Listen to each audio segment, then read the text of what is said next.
भाई. हॅलो. हा भाई. हा संतोष बोला.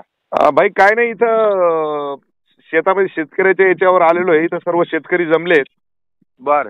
आणि भाई गारपीट आणि बऱ्याच ठिकाणी झाडं पूर्ण झोपलेत. काही पपयाचं नुकसान आहे, काही केळीचं नुकसान आहे आणि काही आंब्याचं नुकसान आहे. अच्छा. तर तहसीलदार बाई आहेत आमच्याकडे सोबत, नांदे ताई म्हणून. हा हा. एक मिनिट बोलतात भाई. हा सर नमस्कार सर. हा नमस्ते. काय तिथे गारपीटमुळे झालंय का नुकसान? गारपीट आणि वादळ पण होतं सर काल. हा हा हा. त्या वादळामुळे केळीचे पानं फाटलेत आणि आंबे पडलेले आहेत. बर. पपई वगैरे आहे सर. मी आदेश दिलेले आहेत सर. त्यांचे सगळे पंचनामे करायला लावा ना पटकन. Yes sir, yes sir.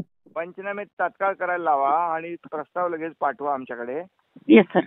आणि मी आसिम गुप्तांना सांगतो लगेच हे करायला. Yes sir, yes sir.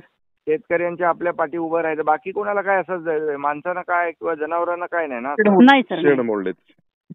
अच्छा. जे काही नुकसान झालेलं आहे सर. ते तात्काळ तुम्ही हे करा. कारण शेवटी आपल्याला आपला बळीराजाच्या मागे उभं राहायचं. आपल्याला आपलं सरकार त्यांचं सरकार आहे. Yes sir, yes sir. हा. Yes sir.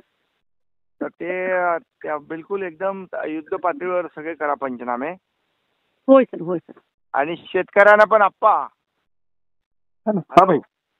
शेतकऱ्यांना पण सांगा की बाबा आम्ही सरकार तुमच्या पाठीशी उभं आहे. भाई एक मिनिट, शेतकरी बोलतोय एक. हा दे. हॅलो भाई. हॅलो.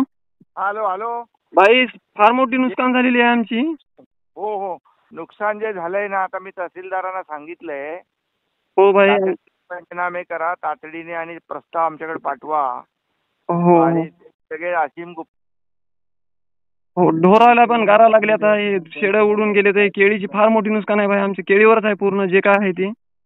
हो जे आता झालंय निसर्गाने हे सगळं थोडंसं होतंय नुकसान. पण तुम्ही घाबरू नका. सरकार तुम्हाला तुमच्या मागे उभं आहे.